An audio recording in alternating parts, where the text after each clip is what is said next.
Assalamualaikum warahmatullahi wabarakatuh. Perkenalkan, nama saya Muhammad Abdul Basit. Di sini saya akan menjelaskan tentang variasi bahasa kolonial dan postkolonial. Nah, mengambil topik pembahasan kolonialisme dan postkolonialisme sangatlah luas, dan mengambil tema pengamatan linguistik di Barat ini seperti rentan waktu periode zaman Kekaisaran Yunani dan Romawi. Ini dapat dilihat dari berbagai sudut, dimulai dari fungsi bahasa makro sosial dan politik dalam situasi kolonial, imperial, dan pasca kolonial, dengan mempertimbangkan misalnya cara-cara berbeda yang kolonial dan kekuatan kekaisaran menggunakan kekuasaan mereka melalui bahasa. Ini mungkin termasuk dokumen larangan terang-terangan atas penggunaan sebuah bahasa asli seperti dalam Stalin's Rusia, atau penamaan lebih tidak langsung dari nilai-nilai kolonial atau imperial dan ideologi melalui pendidikan dalam bahasa kolonial. Pada tingkatan linguistik, orang mungkin melihat sebagaimana bahasa berubah saat dipisahkan dari inti dan diterapkan ke konteks baru, dan seringkali secara mendasar dan metafisik, jauh dari konteks fisik, sosial, budaya, dan politik, serta mencari sebuah proses dan fitur signifikan variasi dan perubahan bahasa. Satu, perlu mempertimbangkan dampak pada individu dan pada bahasa konteks dengan dialek dan bahasa asli atau imigran lainnya, yang di gilirannya akan menimbulkan pertanyaan tentang pola komunikasi multibahasa, pilihan bahasa, dan masalah identitas.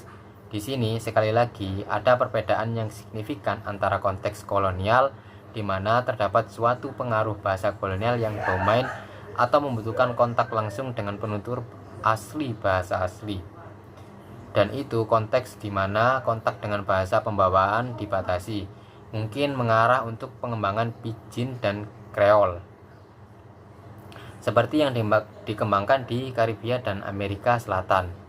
Nah, pada awal abad ke-21 ya, bahasa Inggris menjadi sebuah bahasa dan bagian dari alasan penyebaran karena telah digunakan sebagai bahasa oleh penjajahan selama ratusan tahun. Memang, sejak abad ke-12, mengingat status dan jangkauan bahasa Inggris di seluruh dunia, terutama sejak akhir Perang Dunia II, juga memungkinkan untuk memeriksa bahasa kolonialisme dan pasca kolonialisme dari sudut pandang perkembangan bahasa Inggris, menanyakan bagaimana ragam bahasa Inggris eksternal, bahasa Inggris asli Selandia Baru, bahasa Inggris Kanada, bahasa Inggris Afrika Selatan. Nah, ini muncul di masa kolonial, imperial, dan era persemakmuran, dan bagaimana mereka berkembang dan berfungsi dalam pasca kolonial waktu. Nah, ini memerlukan pertimbangan tentang orang bahasa Inggris baru yang telah muncul di negara-negara seperti Malaysia, di mana bahasa Inggris tidak pernah digunakan sebagai bahasa asli oleh sebagian besar populasi, tetapi di mana penggunaannya dianggap sangat penting bagi daya saing ilmu pengetahuan, ekonomi, politik, budaya, dan kemajuan. Nah, akhir dalam memberikan gambaran umum yang harus singkat tentang bahasa kolonialisme dan pasca kolonialisme, orang harus selalu memperhitungkan bahwa selain bahasa Inggris, ada banyak bahasa kolonial dan kekaisaran penting lainnya. Beberapa yang terbaik didokumentasikan dalam bahasa Yunani, Latin, Spanyol, Portugis, dan Prancis di Barat. Nah, sedangkan seperti bahasa Rusia, Jepang, dan Cina juga sudah lama dalam sejarah linguistik kolonial dan kekaisaran yang menarik. Ini dikatakan dalam bukunya Comrie Philipson pada tahun 1992. Nah, jadi itu pada era pasca kolonialisme itu ada beberapa bahasa selain bahasa Inggris yang didokumentasikan yang sudah ada sejak dulu, yaitu seperti bahasa Yunani, bahasa Latin, Spanyol, dan Portugis, serta Prancis Barat. Nah, karena bahasa-bahasa ini sudah ada sejak dulu juga dan identik identik juga ketika penjajahan di Indonesia. Bahkan bahasa yang mampir di bahasa Indonesia itu juga, di penjajahan Nusantara waktu itu ada bahasa Portugis dan juga bahasa Spanyol. Nah, sebelum kita lekat dan dekat dengan bahasa Belanda kayak gitu.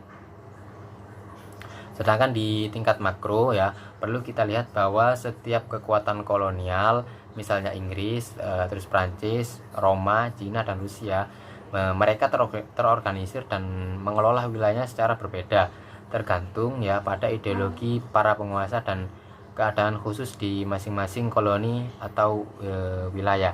Nah, jadi tiap masing-masing wilayah yang dikuasai oleh pada zaman penjajahan dulu seperti Inggris, Prancis, terus Roma, Cina ataupun Rusia. Nah, mereka memiliki ideologi atau pemahaman ke masing wilayah jajahannya masing-masing gitu. Dan secara langsung mereka mengajarkan bahasa yang mereka gunakan seperti itu. Nah, akibatnya bahasa menjalankan berbagai fungsi di bawah rezim yang berbeda.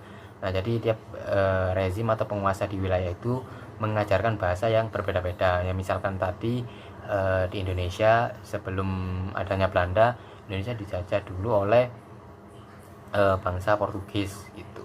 Maka bahasa Portugis mengajarkan bahasa Portugis. Selanjutnya ada bahasa Spanyol gitu, dan selanjutnya setelah Spanyol itu ada Belanda seperti itu. Sementara para penguasa kolonial semuanya menggunakan bahasa secara setengah sadar sebagai alat politik mereka, ya, menggunakannya dengan cara yang berbeda tergantung pada politiknya. Jadi bahasa yang mereka sampaikan itu menggunakan secara langsung digunakan sebagai bahasa politik karena mereka secara nggak sadar kayak gitu. Nah, sementara para penguasa kolonial semuanya menggunakan bahasa setengah sadar ya sebagai alat politik mereka, ya, menggunakan dengan cara yang berbeda tergantung pada politiknya. Pada akhir Perang Dunia II, Inggris dan kolonial Barat serta kekuasaan kekaisaran hampir sepenuhnya melepaskan ketergantungan mereka, dan hal ini menyebabkan muncul berbagai model penggunaan bahasa di era pasca kolonial. Nah, ironisnya dengan perkembangan kemerdekaan politik dari Inggris, bahasa Inggris telah berkembang menjadi bahasa dunia.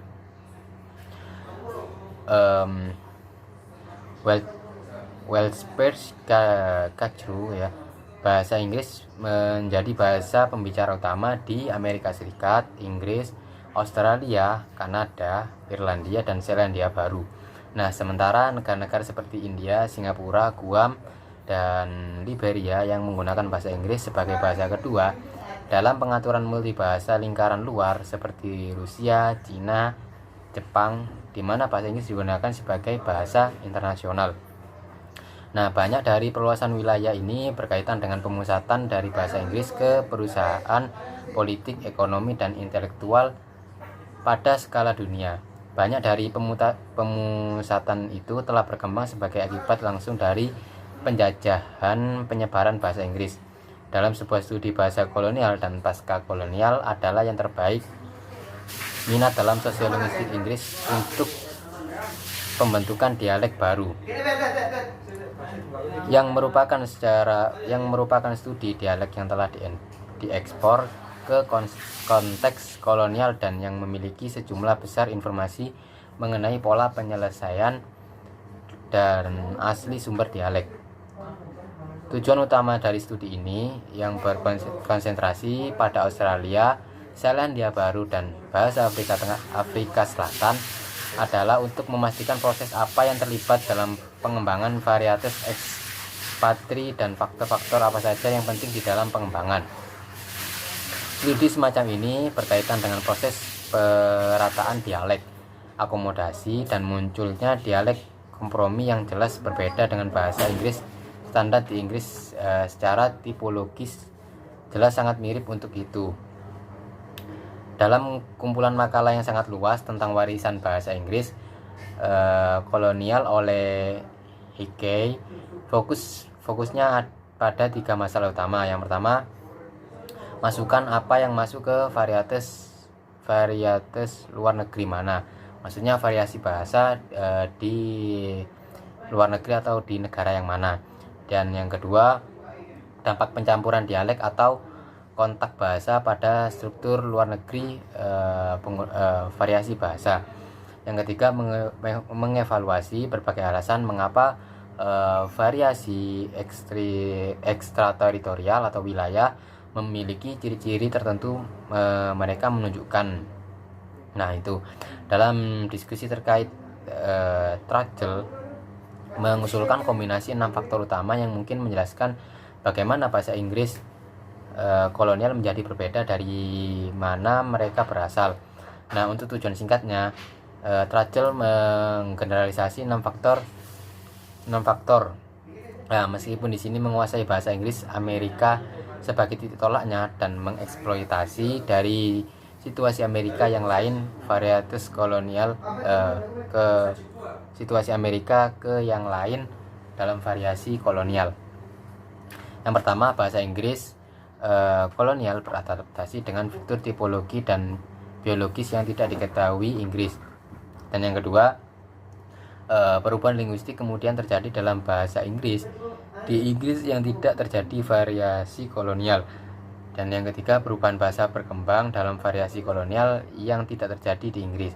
Variasi kolonial mengalami kontak dengan berbagai bahasa asli itu bahasa Inggris dan bahasa Inggris di Inggris tidak. Dan yang kelima, variasi kolonial mungkin mengalami kontak dengan bahasa-bahasa Eropa daripada Inggris. Yang keenam, proses kontak dialek mempengaruhi perkembangan bahasa Inggris dalam situasi kolonial berbeda dari cara mereka mempengaruhi bahasa Inggris British secara masing-masing, sehingga masing-masing berkembang dari perpaduan unik dari jenis bahasa Inggris. Meskipun perkenaan dalam sejarah bahasa sampai saat ini,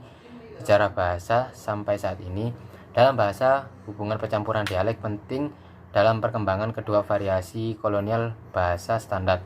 Memang hal ini pasti terjadi pada bahasa Inggris di negara Inggris. Begitu pula dengan perkembangan bahasa standar Jerman yang muncul sebagai campuran dari sejumlah bentuk standar wilayah, mengingat Jerman yang sangat tinggi status regionalisasi dan standar itu akhirnya mengembangkan pengaruh terbesar yang berasal dari serangkaian dialek yang kompleks, termasuk dialek kompromi yang dikembangkan oleh kolonial Jerman Timur.